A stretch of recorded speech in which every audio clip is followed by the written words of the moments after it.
All aboard! Tickets, please.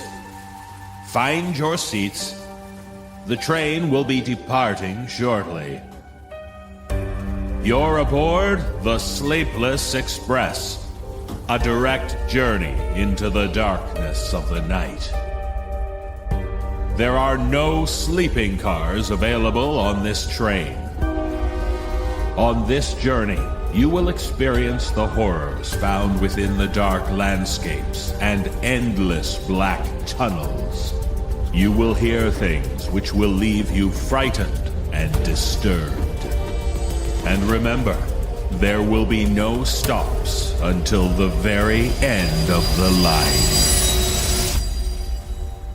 Brace yourself for the No Sleep Podcast.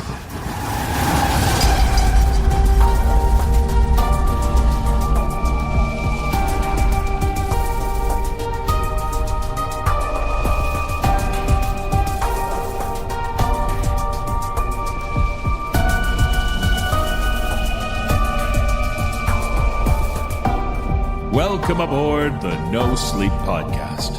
I'm your conductor, David Cummings. Horror writers will tell you one of the cardinal rules of horror storytelling. You write about what scares you. A writer has a fear of drowning. Here's a story about someone drowning. A writer is terrified about walking alone at night and being attacked. Well, here's their story about that. And with a lot of horror writers being parents, you can imagine how terrifying it would be to have your child harmed or killed. Not sure there's much worse than that, right? Well, that's why horror has so many stories in which children are in grave danger or end up being killed due to accident or malevolence. Stories about harm coming to children will give all but the most heartless person a disturbing experience. And kids in horror aren't always the victims.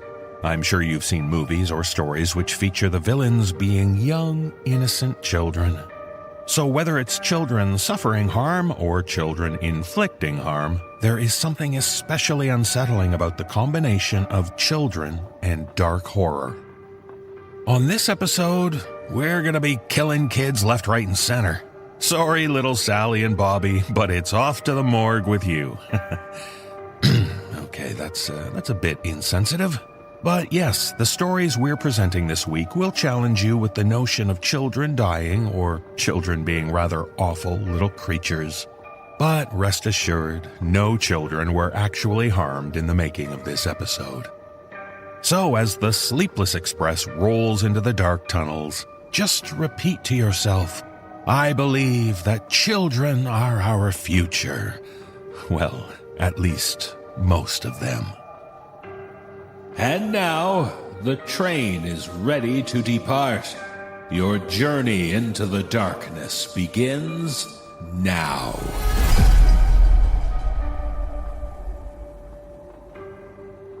In our first tale, we meet a boy on his way home from school. It should be an uneventful situation if it weren't for the bully waiting to harass him. But in this tale, shared with us by author Jean Broadway, on this day, the boy discovers someone else waiting for him, someone offering up a rather sweet treat. Performing this tale with me are Dan Zapula, Mike Delgadio, and Matthew Bradford. So scream for him if you will, but think twice if you meet the Ice Cream Man.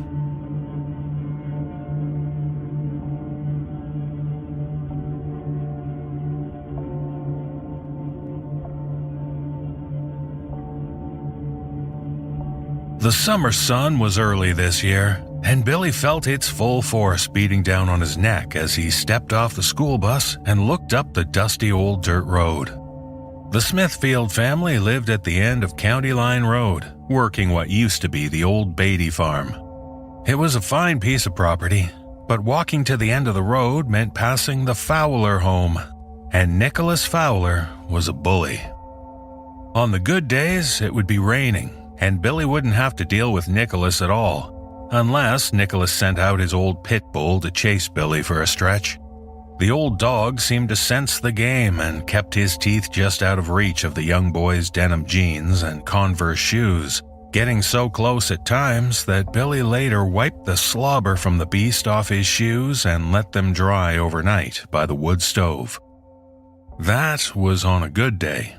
On a bad day, which was becoming all too typical, the older and bigger Nicholas would come out himself, searching Billy's bag for leftover lunch money or ruining his homework just for the spite of doing it. Sometimes Billy would wind up in the ditch along the old road, looking up with a new shiner or a freshly bruised shoulder, watching the spokes of Nicholas Fowler's Schwinn 10-speed racing off toward the Fowler home, the beast barking as it ran behind. Just as Billy was about to begin his dreadful walk up the old road, he heard the distant sound of music, some caroling tune that was unfamiliar and different from the usual routine of his day. Billy looked off into the distance toward the direction of the music. He couldn't see anything coming from either direction, but the happy music was most certainly getting closer, and he could tell it was coming from the west, from the neighboring county. Billy stared for what seemed to be several minutes, past the sign marking the county line, toward the crest of the hill more than a mile away. Then he saw it. Billy could tell the oncoming vehicle was a box truck of sorts, maybe a van. It seemed to be mostly white, but the sun bounced off the windshield as it got closer, and the 10-year-old boy had to hold his hand up and shield himself from the nearly blinding reflection. As it got within a half mile, Billy could make out a small speaker on the top of the truck, which he could now tell was a van. Or was it a box truck? To be honest, it looked like both, the front looking more like a truck and the back looking like a van. It was a moving van, like the ones Billy had seen on the rental lot next to the hardware store in town. Except this one was white, with colorful writing across the top above the windshield and along the side. There were also what appeared to be random posters or something of that sort along the side of the van, at least along the side Billy could see as it approached. The music grew louder, the writing became more distinguished, and although the sun's reflection kept Billy from seeing the driver, he could now clearly make out the words written across the top of the paneled truck. Ice cream. As the truck approached, it began slowing down, and then rolled to a complete stop next to the old dirt road, right next to Billy. There was a glass window in the back half and a tiny metal shelf just on the other side of the window. Everything on the inside and outside of the panel truck looked white, clean, and pure. The truck rocked just a little, like someone was moving about inside, and Billy was startled to see a man appear at the other side of the window. The man reached to his left and touched something. The music stopped, and the window slid open. Well, hello there, sonny boy. What'll it be? The man smiled, a warm and inviting smile. He was probably about the same age as Billy's own father, maybe 40 or maybe a little younger. The man was dressed all in white, and the only distinguishing feature from his otherwise unimpressive face were those dark brown eyes. But as the man smiled, the eyes seemed to smile as well, and Billy instantly liked the stranger. How could you not? In Billy's small world, he had perhaps seen every face of every person living in Terrence, and not one had the warmth of this strange man in a strange panel truck that came from nowhere to stop on a remote country road on the edge of a county bordering no place in particular. Just then, Billy looked around, up and down the side of the van, and he saw all sorts of pictures of ice cream treats and desserts. Some were on sticks, some were on cones, some were white and covered in brown or red coating. Some were dark and twisty, and some were as colorful as a rainbow. Billy looked back at those kind eyes and said the only thing a 10-year-old boy on his way home from school would say. I don't have any money. Billy expected the man in the panel truck to tip his hat and close the window, start the music, and drive away. But he didn't. His eyes never blinked, and he never stopped smiling, and he didn't close the window or drive away. Well, He lifted his hat slightly to scratch his head. I don't recall asking how much money you had. If I remember correctly, The man was looking into the distance, up the dirt road, as if he were trying to see something from the past. I believe I asked, what'll it be? Yes, that's what I said. I didn't say anything about an exchange of money at all, now did I? And you know what? That just doesn't seem fair. You didn't wave at me to stop, and at the moment, I don't have a single price sign posted anywhere. So it was completely wrong for me to assume you might be a customer. The man spoke in an animated fashion, first holding his chin, then waving his hand for expression as if he were half talking to Billy and half to himself. But he never really stopped smiling, and Billy caught himself smiling too. Suddenly, the man snapped his fingers and came to a conclusion. Young man, there is only one thing to do, and I absolutely insist upon your accepting it without an argument. The first cone is free. Yes, it must be free at absolutely no charge to you. Before Billy could even think of protesting, the man reached behind him and pushed something else. A board just below the window slid across from left to right. It appeared to be some sort of list, a flavor list, according to the caption just below the window. It read, "Flavors today," and there was a menu of seemingly endless items to choose from. Young man, pick your flavor and enjoy an ice cream on the house. That means free, in case you hadn't heard that expression at school. I take it you're on your way home from school? Yes, sir. Good. That's a good boy. Now, look along the list and find something that sounds delicious. Billy began to look down at the list, and it was an odd array of items that didn't look like any flavors he had seen before. Instead of the regular flavors, the chocolates and vanillas and strawberries of the world, he saw such things as green with envy, or tough as nails, or red passion, whatever passion was. It seemed Billy had heard that word a time or two. The man could sense the confusion on the young boy's face, so he offered a kind suggestion. Now, young man, it has been my experience from years in this business that when a person is choosing a flavor, it is best to trust his first instinct. As soon as something catches your eye, that's the one to pick. Billy glanced up at the kind face, then back at the board.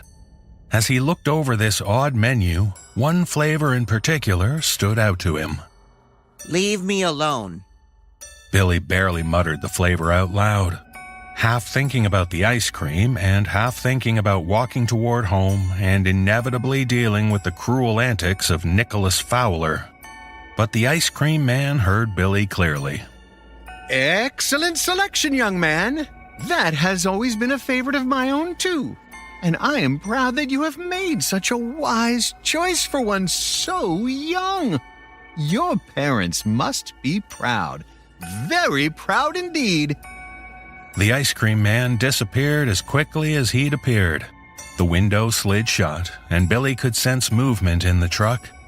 He hadn't intended for "Leave Me Alone" to necessarily be his selection, but none of the flavors really made any sense, and he didn't want to be rude since the cone was free after all.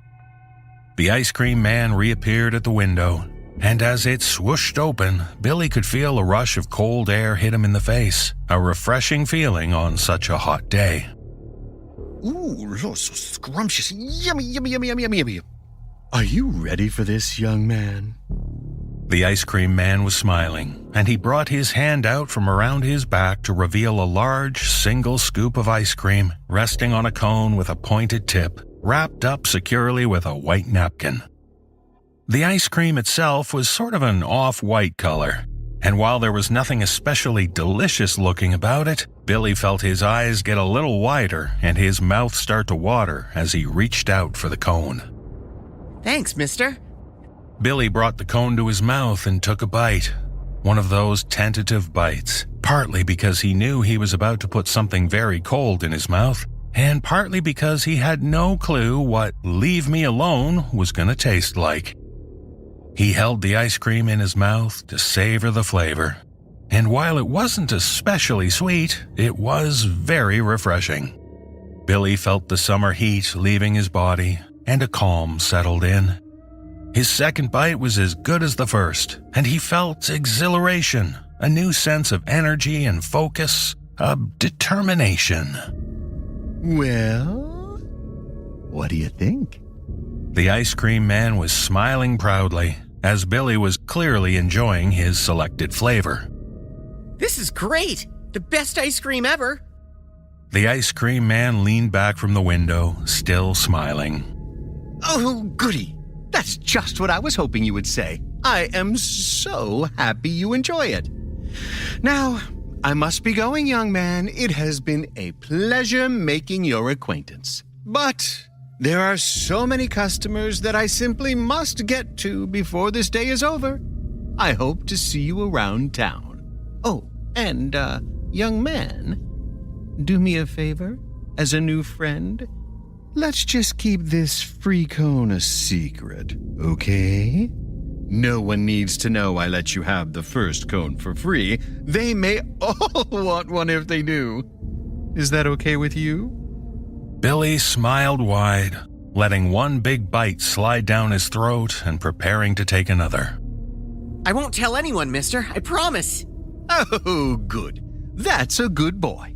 Now, you get along home and try not to let that melt on your shirt. I wouldn't want your mother upset with me. The window swooshed shut, and the ice cream man disappeared into the truck. The music started playing as the truck started and pulled away. Billy watched for a few seconds as the truck sped off into the distance, then turned and slowly started walking, finishing off his free cone as he headed toward home.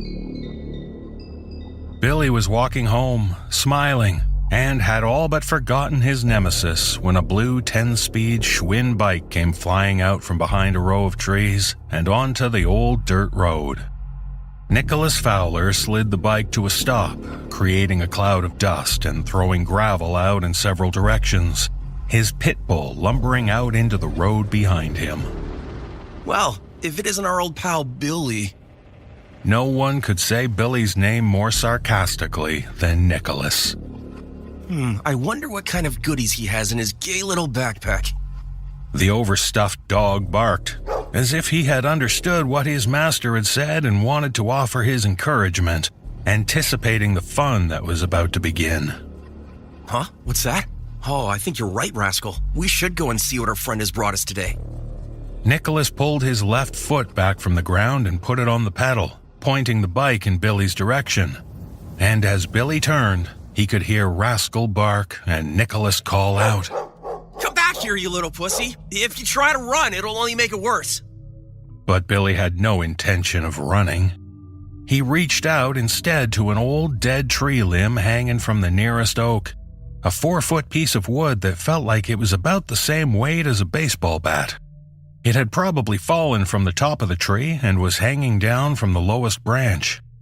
Billy grabbed the limb with both hands, and just as he heard Rascal's deep bark about 10 feet behind him, he turned and swung with all his force, all in one fluid motion. The old tree limb struck the dog along the side of the head, a perfect hit. Rascal yelped as his head jerked away from the force of the swing, and blood flew from his mouth and nose. He landed near Billy's feet and started shaking and convulsing, his entire body bouncing off the ground. Billy reached back, and he faintly heard a scream that sounded like Nicholas Fowler as the limb connected with the dog's head a second time. Rascal lay there, as dead as the tree limb Billy still held in his hands. Nicholas stopped about 6 feet from Rascal's dead body and let his bike fall to the ground as he crouched over the dog, careful of the puddle of blood from the head wound expanding faster than the earth could soak it up.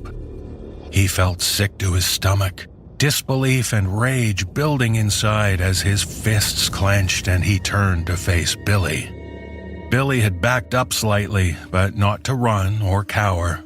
He was judging the proper distance for his next swing. Nicholas Fowler moved forward, his face red with fury.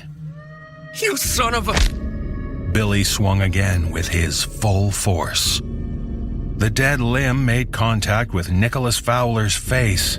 Blood from Rascal smeared across his skin, and his head jerked away from the force of the blow. Nicholas didn't go down as quickly as his dreaded dog, and Billy reached back to swing again while Nicholas was slightly off balance. He connected again, harder this time, and the tree limb broke off in Billy's hand. It had struck with such force that Nicholas was now down on his knees. The blood from the dog was now mixed with the blood from Nicholas's own wound, a cut along the side of his face. For once in his life, Nicholas was quiet. Billy didn't know if it was the shock of what had just happened or if the injury was so severe that Nicholas had lost his speech. Billy didn't care, and he didn't wait to see what Nicholas would do next. Instead, Billy dropped what was left of the dead tree limb and reached for a rock that lay just a few feet away. It was a solid rock, jagged on one side, heavier than it looked, but it was easy enough to hold in his right hand. He heard some indiscernible mumbling from the direction of his sworn lifetime enemy. Nicholas was trying to catch his balance and get his wits about him, struggling up onto his right leg with his left knee still planted to the ground. Billy reared back like a major league pitcher, just like he had seen on television when he and his dad were watching the Braves, and he slammed that jagged rock into the side of Nicholas Fowler's already injured face. Nicholas went back to his knees, and the next blow from Billy put Nicholas on the ground, lying next to his dead dog. Billy got down in a crouch, then buried his knees into the ground on either side of Nicholas and started slamming the rock into the boy's head over and over, then picked up a second rock in his left hand, this one bigger than the first, and with both hands he continued to smash the stones into the head of Nicholas Fowler. Leave me alone! You leave me alone! Then, as the body of Nicholas Fowler stopped resisting completely and lay there limp beneath him, Billy took 3 final blows into his enemy's now unrecognizable face. Leave! A massive blow from his right hand that cracked the skull. Me? A second blow from his left hand that pierced the jagged rock into the side of the skull, knocking the right eye from its socket. Alone! One final blow with the right hand. This time he left both the rocks right where they were, lodged into the skull of Nicholas Fowler, red blood, all sorts of tissue, and what may have been brain matter oozing from the deep wounds. Billy couldn't be sure if it was brain matter or not. He had never actually seen brain matter before. Billy finally caught his breath and stood up, looking down at the 2 corpses. He looked down at his hands, at the blood on his hands, and the blood that had spattered out onto his shirt. He rubbed his forehead with the back of his hand and was surprised to find blood there too. As he stood there examining what he had just done, Billy for the first time felt nervous and afraid. What have I done? My mom is gonna kill me when she sees all this blood. He thought for a few brief seconds, glancing up the road toward home, then back at the bodies, stepping over them back onto the dirt road. Then an idea occurred to him. I'll just have to stop at the faucet out back and wash up real good before I go inside, and I can throw this shirt into the fire bucket. The Smithfields kept a rusted-out 55-gallon drum behind the house for burning cardboard and papers and whatever else they put there. So he figured that fire could just as easily get rid of that old bloody shirt. Billy started smiling. What a great day. He would never have to face that darn bully again, or his demon dog. As the sun beat down into Billy Smithfield's neck, he happily walked toward home, wondering what his mom would have on the table for supper. Maybe if he was lucky, it would be meatloaf night. And maybe if he was especially lucky, there would be ice cream for dessert.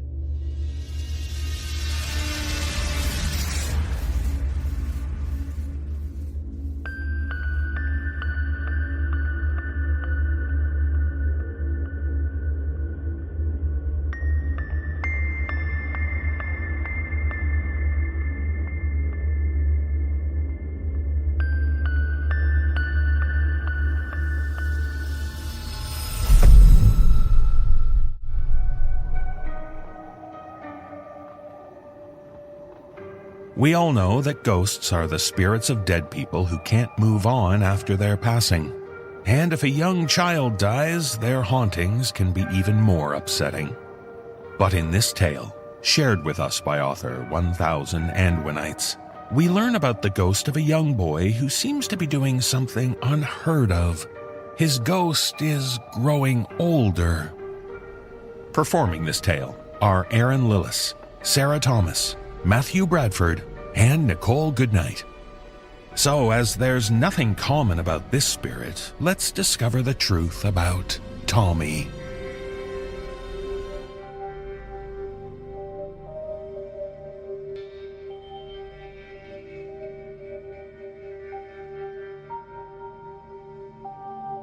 Ghosts aren't supposed to get old.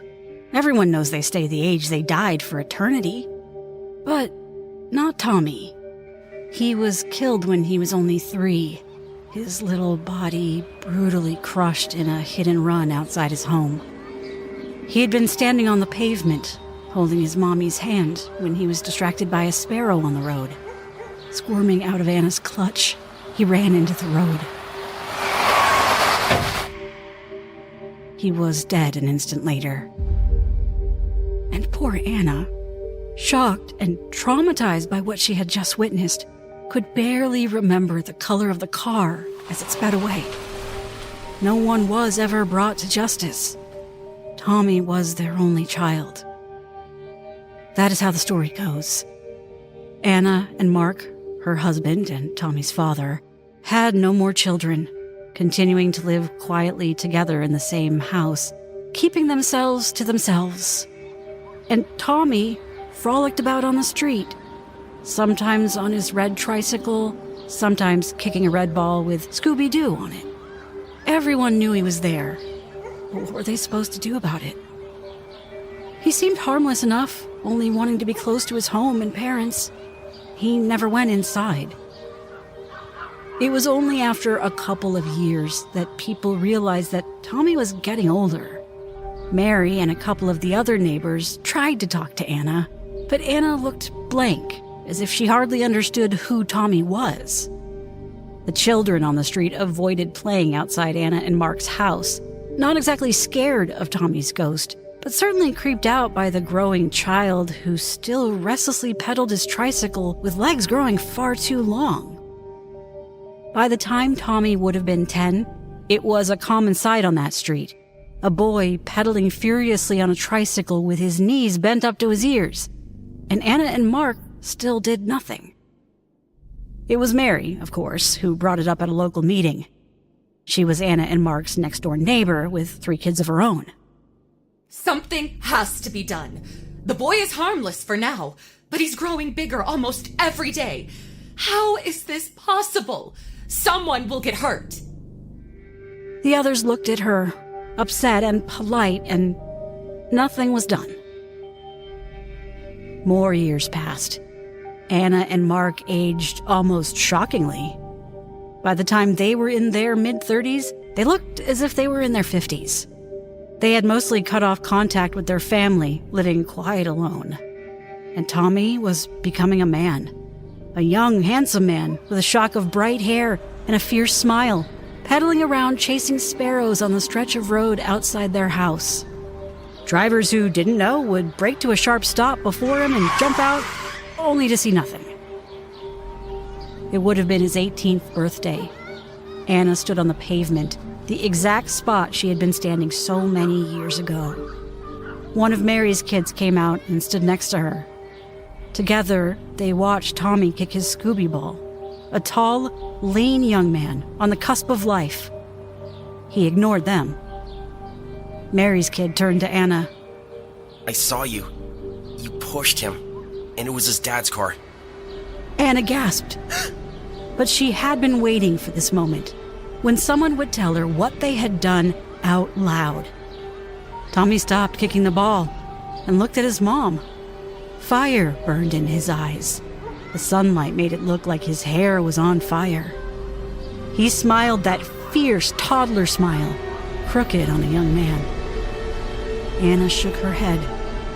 I couldn't be a mom. I hated every second. I wanted my own life back, and so did Mark. Tommy held out his hand to Anna, and she stepped on the street. The sudden squealing of brakes and her scream ripped through the calm street. This time, Mark didn't speed away. He came out of the car and looked down silently at his wife's broken body. Tommy was nowhere to be seen.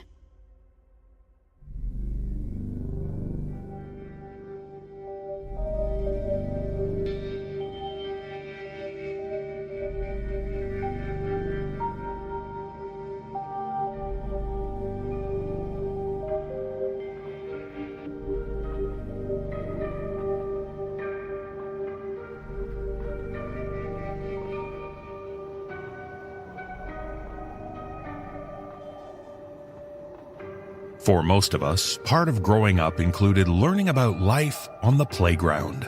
Whether it was interacting with other kids, dealing with the inevitable cuts and scrapes, or just learning how to use the equipment, the playground taught us a lot. But in this tale, shared with us by author Adrian Stravers, you return to the days of the playground. Only this time, your adventures aren't so fun. Performing this tale is Kristen DiMercurio. So perhaps you should stick to the swings or the fort. The last thing you should do is go down the slide.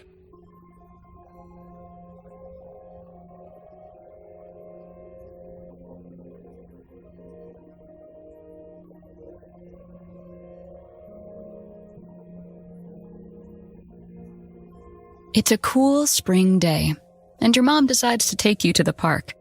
You know she's been stressed out from work and your dad not being around anymore. You don't really like the park, but you decide that instead of fighting her on it, you'll try to be civil and go with her. She needs it more than you. Once you get to the small, partially run-down playground, she notices one of her friends sitting on a park bench, watching her own child. You take your cue and play with the other boy for a bit. You go your separate ways, as he wants to swing on the single remaining swing, and you decide to go down the slide. As you get to the top of the playground, the mouth of the slide right at your feet, you wave to your mother, still entrenched in conversation about grown-up things with her friend.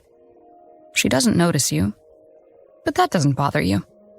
You sit down and move yourself forward, feeling the slide take you. You slide and slide and slide. By the time you realize you should be out the other end by now, it's been minutes. The multicolored rings become nearly hypnotic as you continue down, down, down.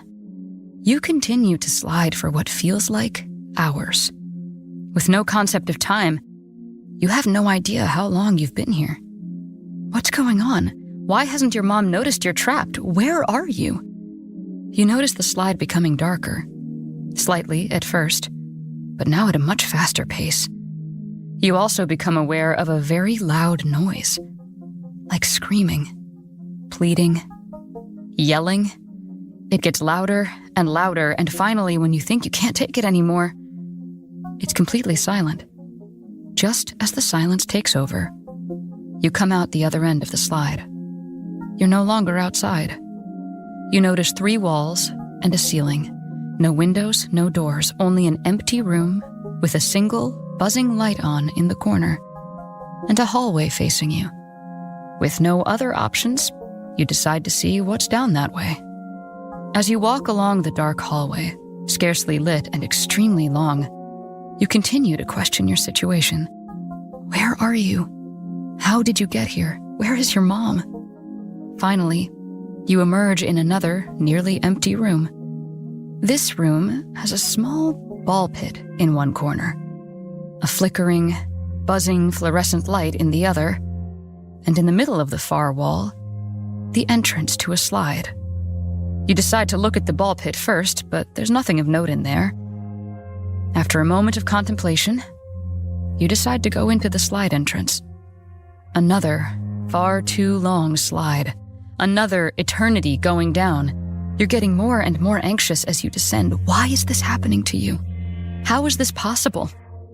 As you see the slide begin to darken once again, you emerge at the end, back in the same empty room. This time, however, a blur of movement in your periphery catches your eye, as if something very quickly, jerkily, moved out of your line of sight. You want to get out of there. You want to go home. You want your mom. You decide to go down the dark, foreboding hallway once again. As before, it's far too long, and you're getting very tired. The silence is only broken by the sound of your footsteps against the tile floor. As you reach the end of the hallway, you can see the ball pit room once again, the entrance to the slide across from you. Again, you see a slight movement out of the corner of your eye. You've come this far. You don't want to stick around to see what's causing the movement, so you enter the slide. As you fall this time, you drop into a fitful, dreamless sleep. When you next wake up, you're still sliding down. You see the telling darkness once again, and this time, it is accompanied by whispers. You can't make out what they're saying. As you emerge into the dim light, you see another jerk of movement, this time from every corner, every crevice, every hiding spot you hadn't noticed before, as if dozens of figures have just hidden from you. However, upon inspection, nothing is there. Nothing is ever there. No noise, no footsteps, just you and the deafening silence. As you become increasingly paranoid, you begin your trek down the long, dark hallway. Every time you turn around, you see a blur of movement, a flicker, as if you just missed something running out of your sight. As you continue down the hallway, you become aware that you are being followed, as if someone is trying to copy your footsteps. But sometimes they don't copy them exactly, and you can hear the footfalls that are not your own. Every time you turn around, there's nothing there. As you once again see the flickering light ahead, it feels somewhat cathartic. The footsteps behind you grow quiet. As you approach the same slide opening, you steal one last glance behind you as you cross the threshold. There is a figure there, a formless, black thing. You don't know what it is. You don't want to. You don't waste any more time. You get back into the slide. This time, as you doze and fall, the motion slightly therapeutic and comforting, you're awakened by bumps, nudges, vibrations coming from outside of your relatively safe confinement. You tell yourself it's just you bumping yourself awake. You don't believe that. Finally, you're awoken with another loud bang, and you see the familiar darkness begin to encroach. This time, however, you hear the same loud noises as you did your first time. Only this time it seems worse, more frenzied, more scared, panicked even. As you leave the confines of your downward spiral, you're nearly blinded. Lights like headlights on a car are all around you, looking straight at you. You think you can make out vaguely humanoid shapes behind them, but the lights are so bright you can't tell. All at once, the lights are gone, with a slight shuffling movement and almost no noise. You can't see where any of them went, but you can feel them. Just vestiges, maybe, but you can feel them. Their want, their longing, their burning hatred. You enter the dark hallway, moving faster than before. As you continue down the nondescript walkway, you slow down. You're tired. You're so hungry. Above all else, though, you want your mom. You want her to hold you, to make you feel safe. You want her to save you from whatever monsters lurk in the darkness all around you. She doesn't. As you walk down the hall, you become aware that you're being followed again. It started as occasional footsteps like last time, but now it's not even trying to mimic you. You turn around every so often, but there's nothing there. There never is. As you turn around to check once again, you see a silhouette in the blackness. Something darker than the pitch surrounding you both. It's way behind you, unmoving. But it's there. Every few steps you steal another glance back. It's always there now, barely able to be made out against the darkness. You pick up the pace a bit. Every time you look back, it's there, always just a little closer. It never moves when you look at it, but it continues to get closer, closer. You break into a light jog. It's still there. You run. It's still there. You break into the fastest sprint you can, your legs screaming at you to stop. It's still there. As you run, you realize that the hallway should have ended by now. It's never been this long. It's almost on you now. Closer. Closer still. You keep running. Your body is slowing down despite your brain screaming at it to continue. Just as you feel like you'll be caught, you see the hallway open into a room. You throw yourself into the room with the last of your strength, and to your surprise and joy, the thing following you does not enter. You look back into the hallway, but you can't see it anymore. This room is different. There is only a rusted old swing set, with a lone swing hanging from it. It appears someone must have just been on it as it is still rocking back and forth. You watch it gradually slow down until it is still. The slide opening is there, as always. You sit down in the far corner to rest. You can still see down the hallway. There is nothing. Though your brain tries to protest, your body wins the battle with drowsiness, and you once again drift off. This sleep is different. You dream, endlessly. You dream terrible things, horrible monsters, shadows reaching out for you, faceless figures watching you, screaming. You dream things worse than your own imagination could ever think of. You have dreamed for so long. Once you wake up, you're in a different room. There is nothing in this room aside from the slide entrance. Everything is red.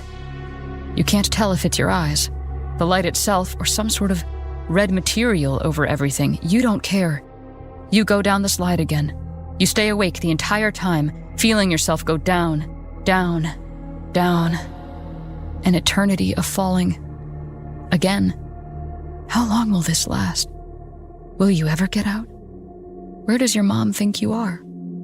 As you slowly fall, spiraling, instead of seeing the usual darkness that signifies the other end, you see light.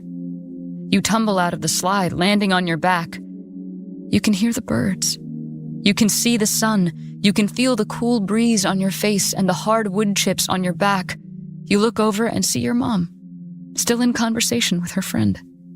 You sit up and look at the slide. You can see the top where you went in and the bottom where you've just come out. You don't understand. You look over at the swing set where your friend was last. He's not there anymore, but he must have just left, you think. The lone rusted swing is still rocking back and forth.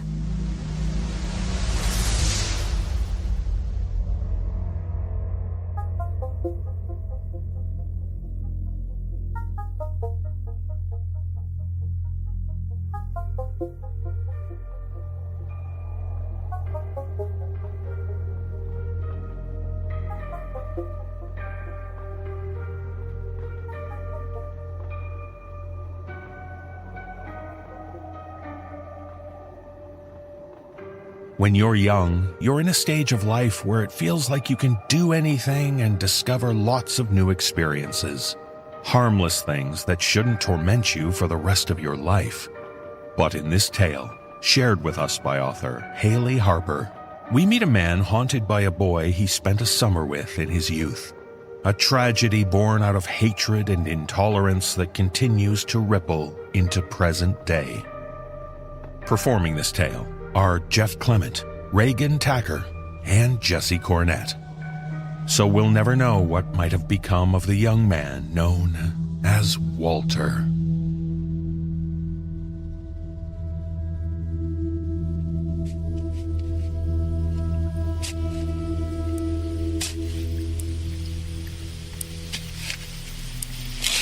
Walter stared at me, as he'd been doing for 16 years straight. Water dripped from the 12-year-old with a continuous plink, plink, plink. Ash-gray skin stretched over bones and dark bags cradled piercing eyes. What used to be a honey brown, but turned milky white, stared intently at my back, never looking away, even as the dirt from my shovel flies through him. I tried to ignore it as I shoveled, but the weight of his gaze settled into the back of my mind. I shoveled faster. Finally, I tossed the shovel to the side and pried my fingers under the lid of the coffin. The muscles of my arm burned as I pulled up, wood splintering around my fingers.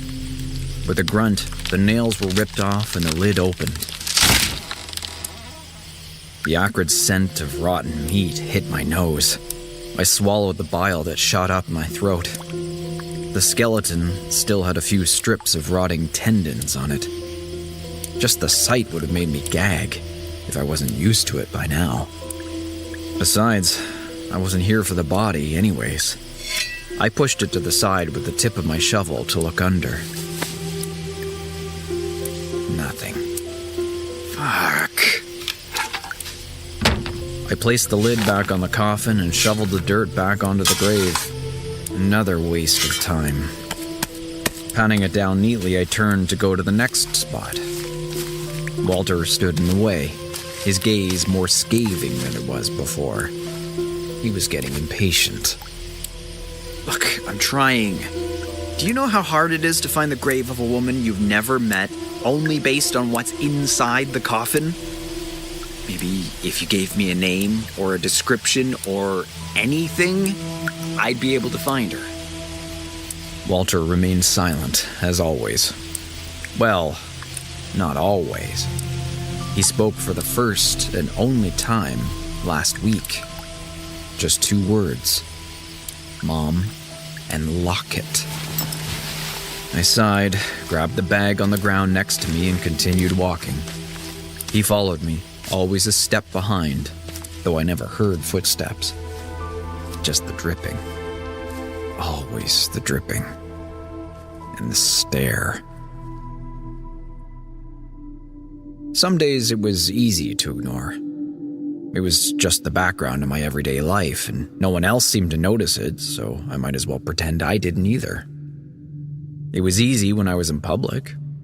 When I'm lecturing to my class about A Wrinkle in Time, he blends in with the other 12 to 14-year-old students, if I don't look too closely at him. He always liked when we got to that part of the curriculum, though you wouldn't tell it from his face. Fantasy was his favorite genre, and he showed up for this lecture consistently every year. He'll be disappointed that I cut it from the curriculum this year in exchange for The Outsiders. You know, some days it was even comforting. When I get back to my empty apartment and the silence weighs down on me, when I come back from another failed date because they leaned too close to me and I panicked over the thought of them kissing me, when I get the call that my mom and dad, the last of my family, died in a car crash, and I'm relieved they're gone, and guilty I even thought that, and hit with the sudden realization that I'm utterly alone in this world. Walter was there, with his gaze and rhythmic drips, reminding me that I never will be. But some days it was too much. The world was too loud, and the water was louder, and the gaze turned judgmental and cruel. The past weighed down on me, and I couldn't escape because Walter was always there, always watching me. Today was one of those days, and I had been in the damp heat all night, digging up bones, all for some thing that followed me around and never said anything except for the one time he said 2 words. end. Would you leave me alone for a fucking minute? In a blink, Walter disappeared. But I knew he was still there. His eyes always watched me. A breeze blew through the trees, rattling loud, but not loud enough to cover the plink, plink, plink. The sky was clear, so nothing blocked my view of the full moon. The cemetery was diffused in silvery moonlight, making the graves glow. The air was heavy with the post-rain dew. My lungs ached from breathing through the humidity. Stupid Georgia summers, stupid graveyards, stupid unhelpful ghosts. How did he expect me to find a random locket in a random grave? I'd been at it for 3 days already, and it's not cheap to bribe the groundskeeper to look away so many times. Surprisingly, middle school teachers don't get paid much, so I had to dip into my savings. At least it was summer break, so it was easy for me to start searching the second he said those 2 words. The sound continued to follow me. It was loud enough to almost drown out the gurgling I heard in the back of my mind. The plea of a young voice crying for help. The cruel shouts of my dad. I approached the next target. Margaret Sawyer, May 12th, 1976 to June 15th, 2023. She died a few weeks ago. At least this grave would be easier to dig up. I placed the bag on the ground next to me, gripped the shovel, and speared it into the dirt. The dripping grew louder, and I didn't have to look up to know Walter had made his reappearance. I got lost in the rhythm of the shoveling, unconsciously moving to the beat of the dripping. I tried to focus on digging, but the gurgling in my mind got louder and the shouts harsher. My voice, about a decade younger, whimpered as I watched Dad hold down the kid's head in the lake. It was just a kiss. I was just curious. I didn't mean anything. I don't even know him. I'm sorry. Please stop, Dad. I wanted to say it, but the words died in my mouth. I couldn't even run. All I could do was watch and let the guilt corrode me. The splashing got more and more frantic. No son of mine is gonna be a faggot.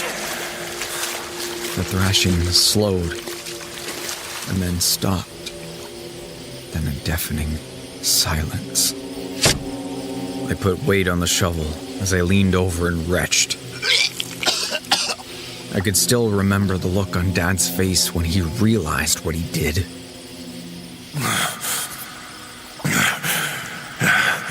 I didn't mean to.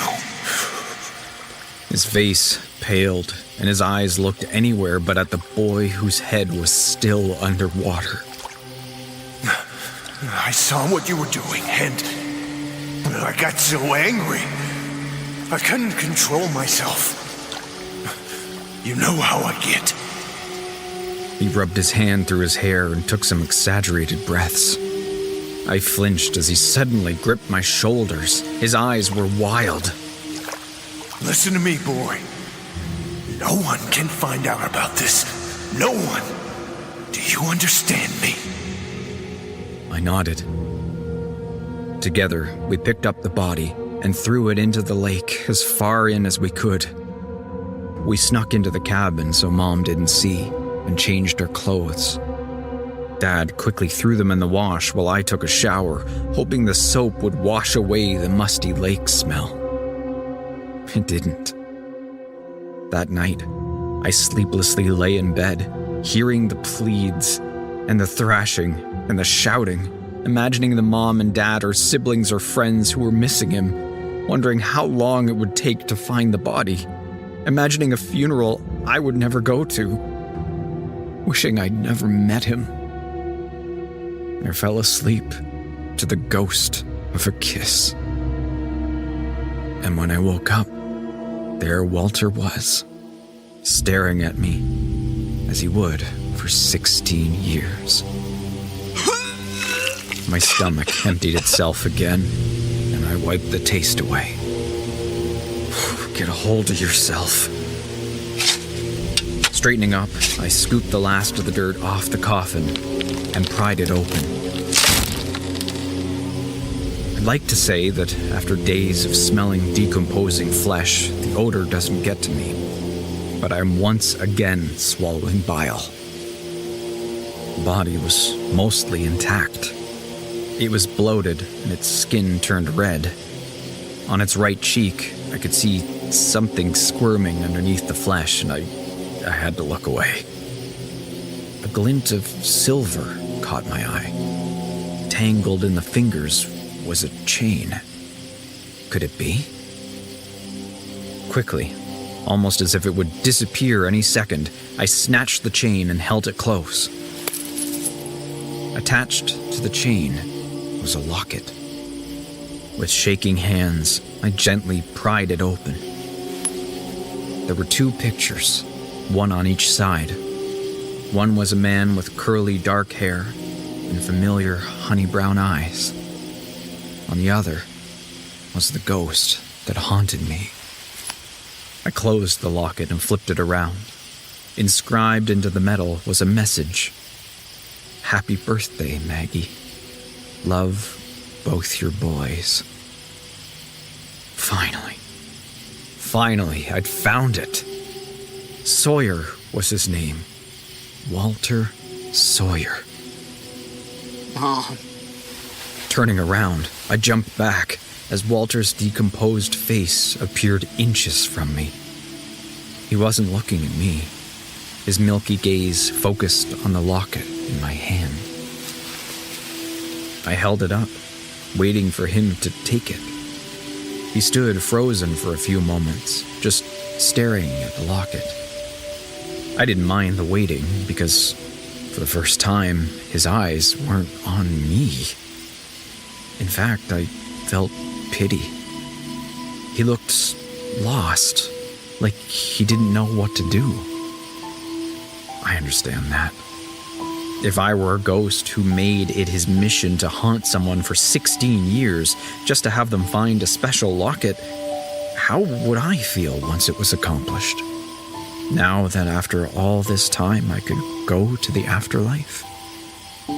Then I noticed he wasn't looking at the locket at all. He took a step forward, and then another, getting closer to me. I backed up. What was he going to do to me? I did what he wanted. Why wasn't he leaving? My foot hit the air, and I whirled my arms to stop myself from falling into the grave. Walter still moved forward. What are you doing? Stop! He stepped into me. For a second, my body froze. My blood stopped pumping. My heart stopped beating. My lungs stopped breathing. A deathly chill slithered down my spine. I choked on the scent of rotting flesh and lake water. Then, in the next second, I could move again. I put my hands on my knees and gasped for air. What the hell was that?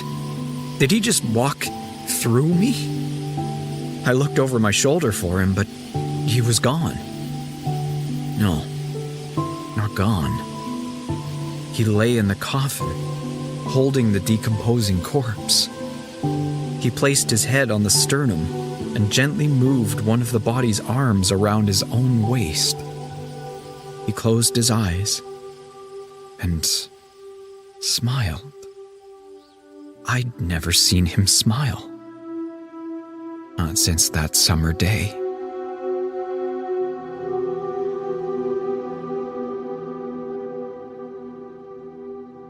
My parents took me to my uncle's cabin in Georgia one summer when I was 12 to spend some quality time together. But the fighting followed us. I don't know what my parents were arguing about at the time, but I didn't want to stay for the aftermath. I wanted to escape Mom's cries and Dad's rage. I didn't want to risk him using me to let off steam. So I grabbed a book and explored the forest in search of a good reading spot. I found a lake with a big tree near the waterfront. I sat in the shade and entered the world of Harry Potter. Or was it Percy Jackson?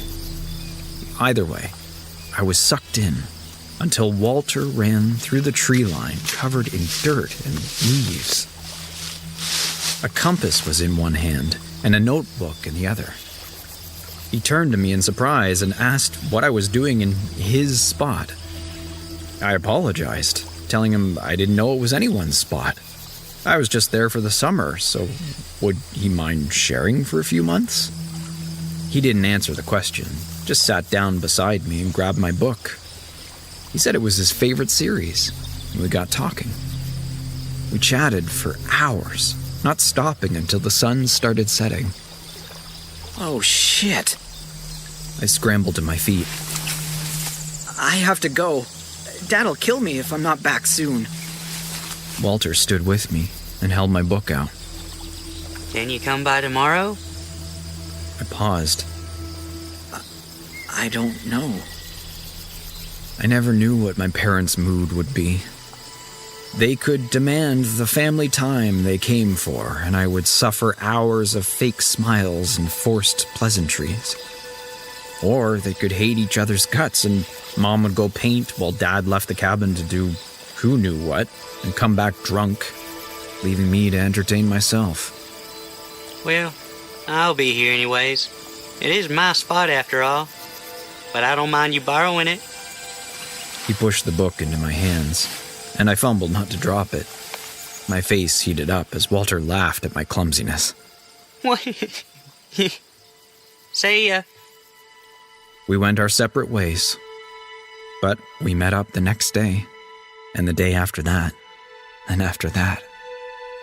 Anytime I could, I snuck out to see him, and we talked about everything and anything, but never family. We both avoided that.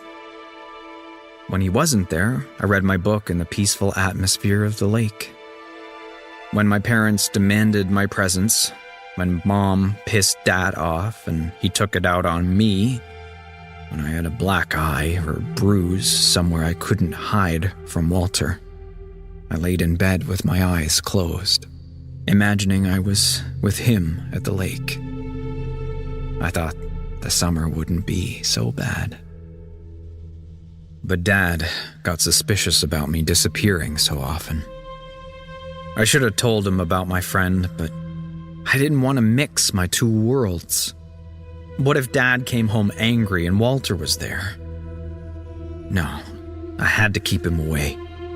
I was doing a good job, too, and I thought I would get away with it as the summer was ending. It was my last week, and we both knew it. We met up earlier and left as late as we dared. We sat side by side under the tree, so close our legs were touching. I don't remember all we talked about that day, but somehow we got to talking about how Walter had heard about someone's uncle who had a husband. I didn't know two guys could marry each other, and Walter said only in some places. I could never live somewhere like that. Why not? My dad hates people like that. He says it's disgusting how men like that can go against God. How could they be against God if he made them that way? But he didn't make them that way. How do you know? It's in the Bible. Where does it say that? I paused. Well, I'm not sure. But my dad said so. Well, maybe your dad doesn't know dick. Walter? What? Walter laughed as I pushed him. I couldn't hold back a chuckle myself. What does your dad think? Walter's laugh immediately cut out. I don't know. He had a faraway look in his eyes as he said that. He never did talk about his dad. Maybe his was like mine. Before I could change the subject, he continued. Mama doesn't understand people like that. They creep her out, but she doesn't hate them. What about your mom? I don't know. I looked at my fiddling fingers in my lap. We don't talk about serious stuff. Oh. We fell into silence. Walter leaned back against the tree and stared out into the lake. I wondered what he was thinking about now. His parents? Those married men? Or had he already moved on from the subject? That was very like him, hopping from topic to topic with no rhyme or reason. He said his mind was like a hummingbird. He would hover around one thought and then zoom to another quick as a flash. Who knew what would come out of his mouth next? I wonder what it would be like to kiss a boy. As always, he kept me on my toes. What? Do you think it's any different than kissing a girl? You've kissed a girl? Duh. Have you? No. I scratched the back of my neck, my face heating up. Walter waved a hand. You're not missing much. It's actually a little gross. A lot of spit is involved. Ugh. He sat up straighter and leaned in. But maybe it's different with a boy. I leaned back. Or maybe it's grosser? There's only one way to find out. You want to try? What? We can't. Oh, come on. It'll be quick. But my dad... Who cares what your dad thinks? He'll never have to know about this. The thought of Dad finding out sent ice through my veins, but there was no one here. Mom and Dad didn't even know about this spot. And I would be lying if I said I wasn't curious what a kiss with a boy or a girl felt like. So I gave a hesitant nod. I felt nothing but the kiss. It was actually kind of weird, but I didn't know if that was because I was kissing another boy or if all kisses were like that. Walter, though, I could tell he felt something. When we leaned back, he had the biggest smile. I bet he was going to tell me exactly how he felt, but I never got a chance to hear it. That was when my dad grabbed Walter and dragged him to the lake.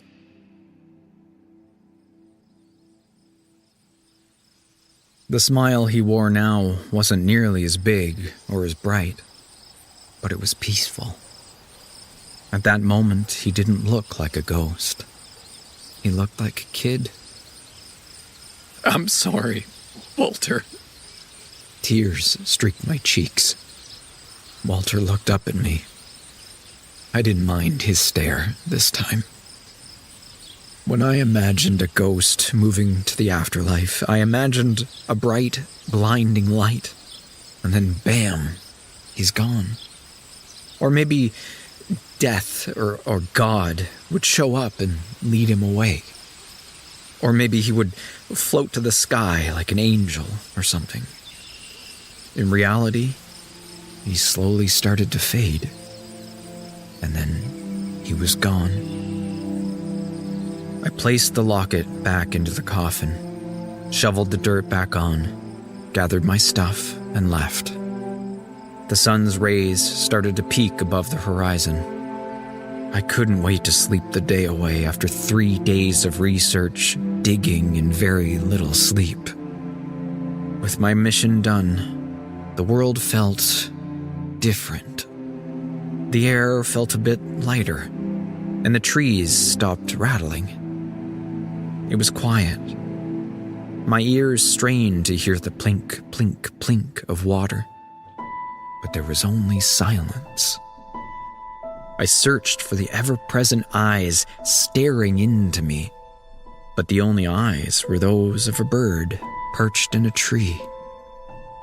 For the first time in 16 years, I was alone. I got back to the empty hotel room that was waiting for me and thought about the empty apartment I would be coming home to in a few days, and the empty life now that all my family was gone. Searing tears streaked down my face, and I didn't bother to wipe them away. Instead, I rifled through my suitcase for my pajamas until I bumped into a book. I pulled it out. My hand flew to my mouth to stifle the sobs punching out of my chest. A wrinkle in time. Forgetting about sleep, I sat on the bed, not caring about the mud and dirt smearing the sheets, and opened to the first page. It was a dark and stormy night. Maybe I'll switch out holes for the outsiders instead. Walter would like that.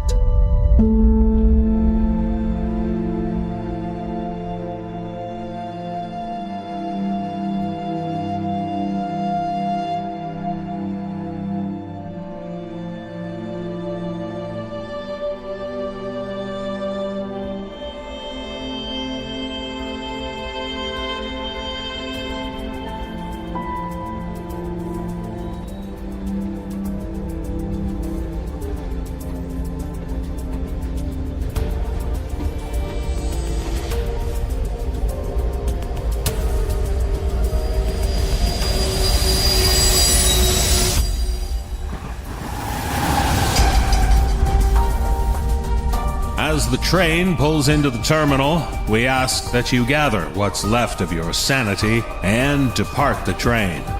Thank you for traveling with us on the Sleepless Express.